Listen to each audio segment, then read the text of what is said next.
Comic book and manga fans, this is H.H. German from Sigma Comics back again with another video, which I hope you're going to like. I get this question all the time. Even though our YouTube channel isn't highly populated, we don't have thousands of subscribers. We are easily the most prolific indie publisher, comic book publisher in America. We are pretty much all the major conventions, even the small ones. And there we get an enormous amount of engagement and questions from the comic book audience. And one of the ones I keep hearing all the time, because a lot of the people have seen me on some of the shows, they want to know about my fighting background and some wild street fights that I've had. For those of you who don't know, I am a former boxer from New York City, former amateur boxer and pro MMA fighter. So I've been in hundreds of fights, folks. So actually, to be honest, I think it's probably closer to thousands. I fought a lot of times, but we're gonna get into that. We're gonna answer some of these questions, and I'll go into my fighting background for those who want to hear about fighting. Let's tell you who we are and what we're about. We're Sigma Comics. We fight animal cruelty through comics with our series, Here Comes Calico. We have it as a comic book series. Of course, we have it also collected as trade paperbacks. You're seeing a couple of them here on our website, sigmacomics.com. Justice for all, fighting against animal cruelty through comics with our character, Calico, who gets intel on people who abuse and kill animals, and he goes after those a-holes with extreme justice. That is for sure, and that's an understatement. You saw the comics. This is one of our trade paperbacks, our first one. It's called Calico Street Math. Collects the first 8 issues. You can get that at sigmacomics.com. We also have the manga, which you could also get on the website. Some great merch. And of course, right now, you can head over to Kickstarter and you can get our latest book. It's not even out yet, but you can get it on pre-order at kickstarter.com. And that is Calico Unwanted Men. If you're a guy, you need to get this book, Calico Unwanted Men. It is just wonderful, especially guys are gonna love it, especially if you're a guy, or if you're a woman watching this video and you have a guy who you really care about and you want a great story in his hands, get him Calico Unwanted Men. Trust me, he's gonna love you for it. And of course, we got these great testimonials. Calico Unwanted Men on Kickstarter right now for pre-order. You go to that page on Kickstarter, type in Calico Unwanted Men, and you're going to be able to download the first chapter, folks, for free. You can read the first chapter. Who does that? We do. No one else does it. We'll give you a free chapter of the book so you can enjoy it, check it out. We also have the trailer there, and you can check out all the great rewards. All right, that's enough. Let's get into the topic. H.H.'s street fighting background. All right. Well, it's been a while. These stories are all fragmented, right? Because you have fights taking place in different parts of your life. Well, actually, before I get into this, let me take a swig of the old Calico. Never disappoints. Yeah, I wasn't a big fighter as a kid. In fact, it's very much the opposite. I did grow up in a tough neighborhood in the Bronx, and I actually had a dual upbringing. Excuse me. I grew up in the Bronx, in the northern part of the Bronx, the northeast Bronx, that butts up against Westchester to the east, the Pelham area. And this was a very strong Italian neighborhood back in the 80s. I grew up I was a kid in the 80s, okay? Which is, in my view, with respect to comics, is the best time to be a comic book fan. The 80s. Reading comics as a kid, man, were we lucky. Us Gen Xers. Tough neighborhood. And then in the summers, I grew up in the Dominican Republic. I spent pretty much every summer in the Dominican Republic, in the toughest city of the entire island. And some of you who are Dominican, Latino, are going to know what that is. That's San Francisco de Macorís. It's funny. There's a meme going around there. I guess I don't know if you call it a meme or a video, a mini video. I always see it on like Facebook and Instagram when you do the scrolling and you get those like 1 minute or less videos. And it's one where they show you the island of the Dominican Republic, and it's like a map. You know, they have like a different cities with little like bullet points, not bullet points, but like little dots around the map. And you have cats going to traveling in cars to the different cities. And you know, one of them, like Santo Domingo, it's like a lot of merengue, a lot of drinking, having fun. And then they go to like Puerto Plata, and it's like all the foreigners sort of laying back and having, drinks or what, everything's peaceful. But then when they go to San Francisco de Macorís, which is where my people are from, it's war, baby. People are throwing bombs, grenades. They're having fist fights, bats, knives, all kinds of crazy. Well, that's where I grew up. When I would, spend my summers in the Dominican Republic, there are always fights. We call them huelgas. They're huelgas. Hay huelga hoy. There's a battle today, Um, and there were kids in the neighborhood that I was always fighting with. So when I came to New York, I was fighting with kids there. And, for the most part, um, with respect to the bigger kids, I would lose these fights. I would try everything in my power to not have these fights, but in many cases I would have them. And here's the thing about fights: even though you're losing all these fights and you're getting bullied, if you will, and picked on and all these things, if you keep having them, you're just going to keep getting more and more experience. And that's really ultimately what happened to me. I had just been in so many fights. I mean, I was pretty much fighting, I wouldn't say every day, but in some cases it was every day. But for the most part, it was either every other day or definitely at least once or twice a week. And that's a lot, growing up. So here I am fighting in the Bronx, and then when you go back home to the Dominican Republic, you're also fighting there. So I grew up fighting quite a bit. And again, I want to be very clear, especially in the Bronx, with respect to fighting against the older kids, or when they would gang up on me. It wasn't a situation where I was victorious in these in any way possible. There was a lot of bullying happening, a lot of fighting, and I had to do it. It's just the way it was, period. So, I wasn't one of these kids that was, on the floor crying or anything like that. But, there were fights that I was losing. I was definitely losing fights, especially quite a bit when it came to more than one attacker, or somebody who was older than me, et cetera, et cetera. And really what created the change, because it was gradual, it was over time, was as my body was maturing. Okay, it was going through puberty. And you started to get into your 15, 16 range. I think it was it really was from 15 to 16. There was a pretty big jump that happened there, big change. I had a sort of an older brother who lived across the street of me. He was sort of like my older brother in the neighborhood. His name's Frankie. And Frankie was big into, he was older than me, but he was big into weightlifting. Okay, he had these bodybuilding magazines, and he would always show me these magazines, and he had a weight set in his garage there. And he showed me how to lift weights and train. And it's really from him that I started learning about this, and I started, was already starting to eat a bit more as I was getting. What happens is when you're going through puberty and you're a kid and you're playing any kind of sports, which we certainly did, you eat more, you get hungrier. It's just a natural thing that happens to you. So by the time I hit 16, with the extra food that I was eating and the bodybuilding, the lifting of the weights, my body really received that combination very well. And I was also growing, right? So this started to have an impact on, the reception in my neighborhood, to the point where when I started going into 17, I was massive. I mean, I was very, very muscular. Okay, I was benching well over 300 pounds at 17 years old.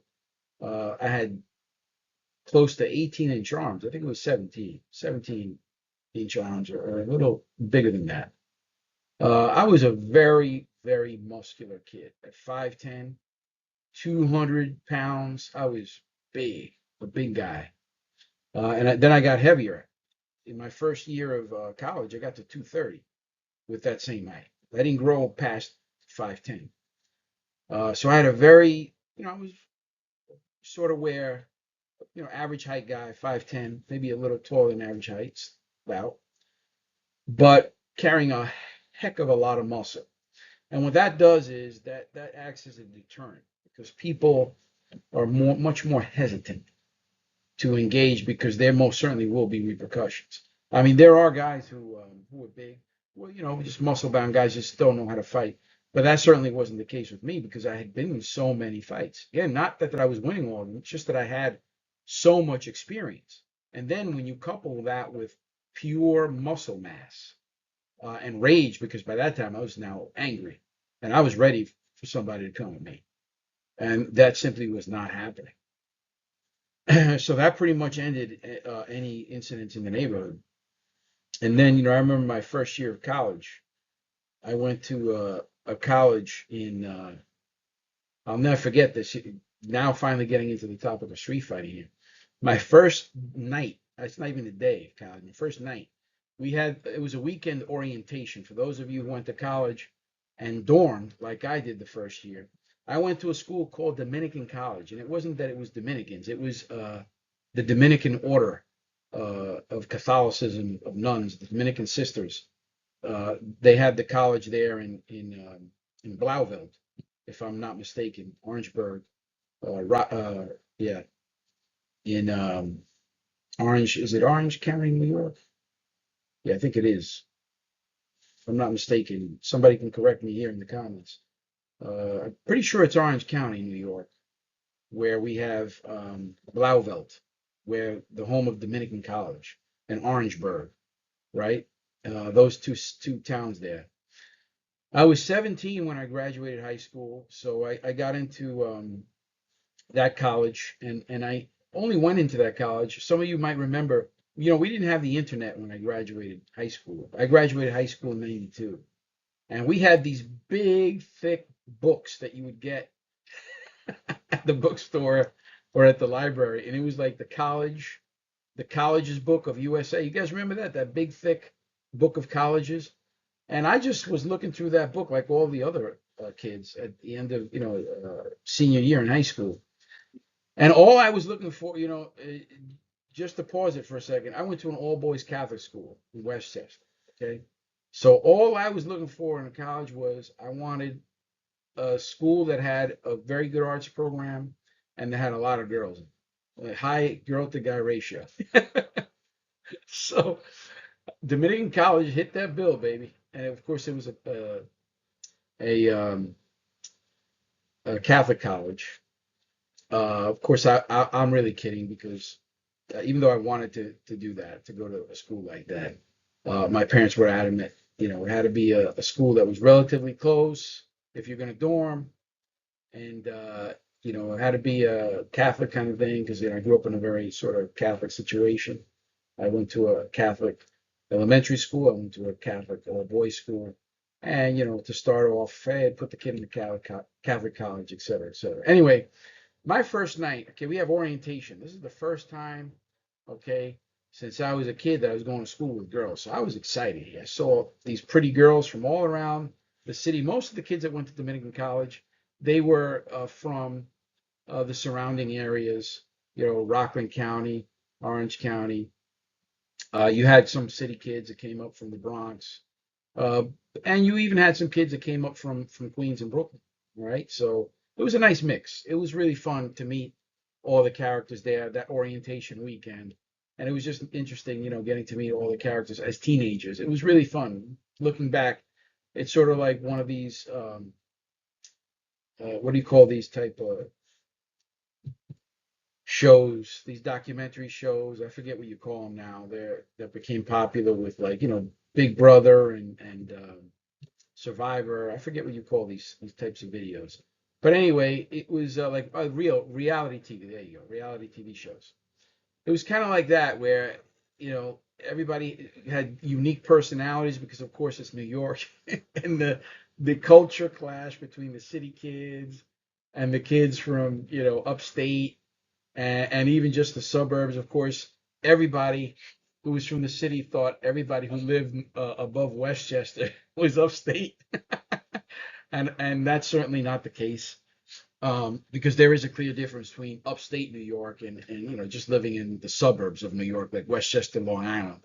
I was actually one of those kids. I was anything over Westchester was like upstate for me. But the truth is once you start getting up, I guess above Dutchess County and stuff like that is when you start becoming upstate. Anyway, I remember that first night. Okay, it was a Saturday night because it was a weekend. So the Saturday night we had the no, excuse me, it was a Friday night. Yes, it was a Friday night. So that was the first night for orientation. There was going to be an all weekend of orientation. We got to meet our RAs, the resident guys there. Um, and they were giving speeches. They told us how to use the facilities. You had the hobby room, the kitchen, and how to use the gym and go downstairs and all these things you need to do to orient. And you're talking to kids here, 17, 18 years old, and 19, etc. So that night I met this kid named Steve. I don't want to use last names. This Irish kid from Yonkers.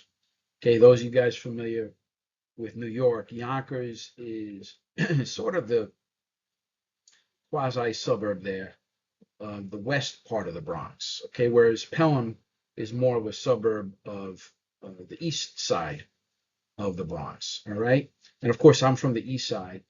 Uh, Steve was from the west. Okay, this kid Steve, he was a tough Irish kid. He was a football player. He played football for his high school. He went to a high school called Saunders there in Yonkers. Pretty tough school. And he was from an area called Story, like Story Avenue. It's just an avenue, but they call it the neighborhood too. Tough kid, tough Irish kid, man. He was solidly built, wasn't really heavy like I was. Remember, I'm 230 pounds now, solid muscle at 5'10". Uh, um, Steve was about 5'11", I'd say, just a little tall, slightly taller than me, maybe 5'11", 6 foot, just an inch or two. So we're about the same height. Uh, but he was a bit leaner than I was. He was probably about 170 pounds. Okay, but still a strong kid. All right. And I also met these kids from Brooklyn. This kid named Les. Les, and what's the other kid named? Stu. Yeah, Les and Stu.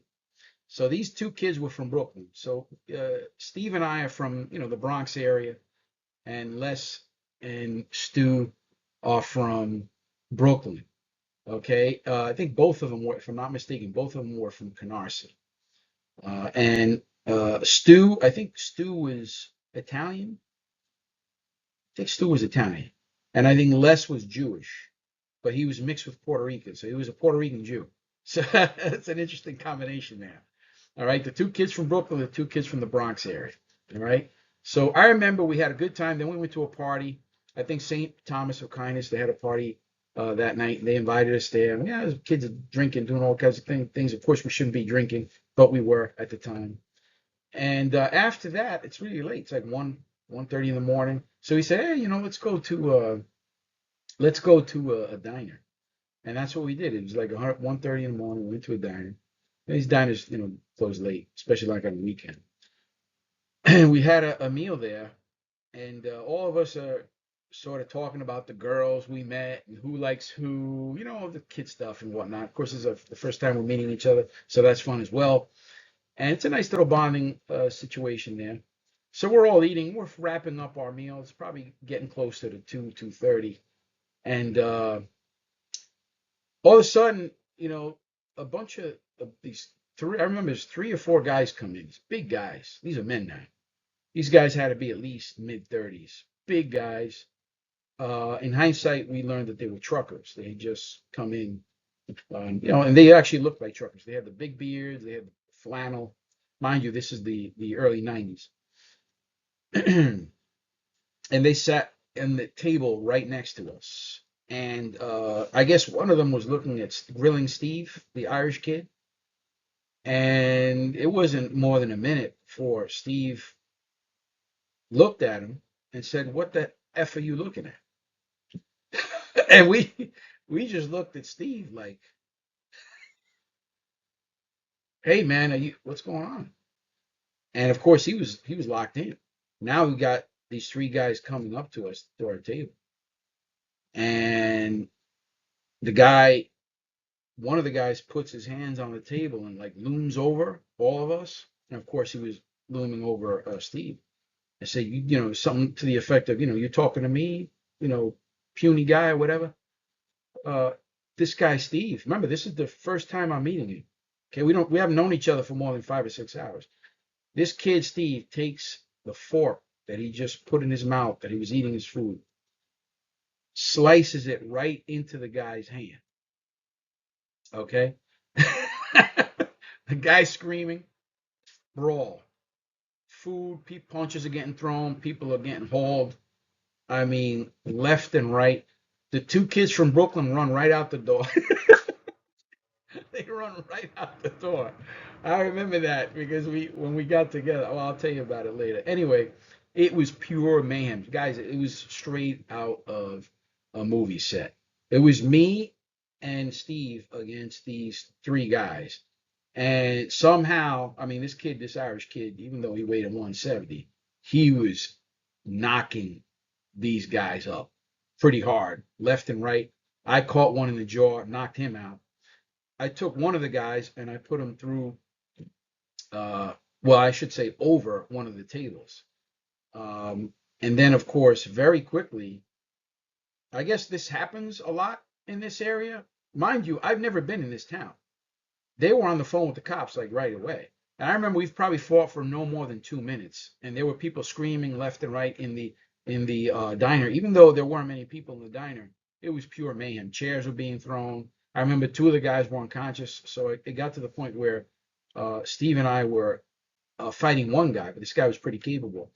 And at that point, I remember I thought that we were going to do something against the guy, and we saw cops, the police lights outside of the diner. And once we saw that, we just turned and ran into the bushes. For any cops or anybody who's trying to rat us out, this happened back in the 90s. So that's a good 30 years ago plus, 30 plus years ago. So statute of limitations and whatnot. Anyway, we ran. And where are you going to run? You're running into nowhere. It's literally just like forest out there. And I just ran out there, and the weeds were really long. I dropped down into the ground, and I remember the voices. There were cops looking for us, and I remember there being lights, but I was on the ground. I don't know if they. I honestly don't know how we weren't spotted, or at least how I wasn't spotted, because all I did was run out the back, and I didn't run more than, I don't know, 40, 50 feet, and I just got on the ground, like face down in the weeds. But these were pretty tall weeds. They never found us. I just don't know how. Maybe the cop, because I could hear at least one of them walk by me. I don't know if he saw me and was like, all right, these are just kids. Let's not give him a record or something like that. And he was just like in his own head, let me just leave him alone and say I didn't see anybody. So I don't know if that's what happened, but the bottom line is it wasn't caught. And they were arrested. I know, because they were cursing and they were complaining about being arrested. So I guess the whoever was behind the counter there at the diner basically told them that they came to us and they sort of started it. I don't know if they saw Steve what he did, but anyway, that was a big one, and we got in a lot of punches. We basically beat their asses pretty good at 17 years old. 17, 18 years old. We beat these guys up. Bronx guys. Let me tell you something. We got what it takes. And the funny story, when everything was closed and everything was sort of done, I waited 45 minutes to get up from there. I was down there for a good 45 minutes, an hour. And then I finally got up. This has to be like 3 in the morning. And I'm in a town I've never been in. I've never been in Blauvelt or Orangeburg, where the hell I was. I walked down to the street and I was just like whispering, like, Steve, Steve. And it turns out after about a few minutes, he finally came out from under a school bus that was parked in a garage across the street. And a few minutes after that, the kids from Brooklyn came around. They were driving because they drove us. They drove, hey man, sorry man, it's just that we were, it got a little overwhelming. We didn't know what was going to happen, and et cetera, et cetera. But they did come through and pick us up. And of course, we didn't sleep that night. We were just like, amped up on the adrenaline and testosterone, all that stuff, the hormones. And we were all excited. Yeah, yeah, wow, wow, wow. But anyway, that was a typical, you know, Friday in growing up in the Bronx.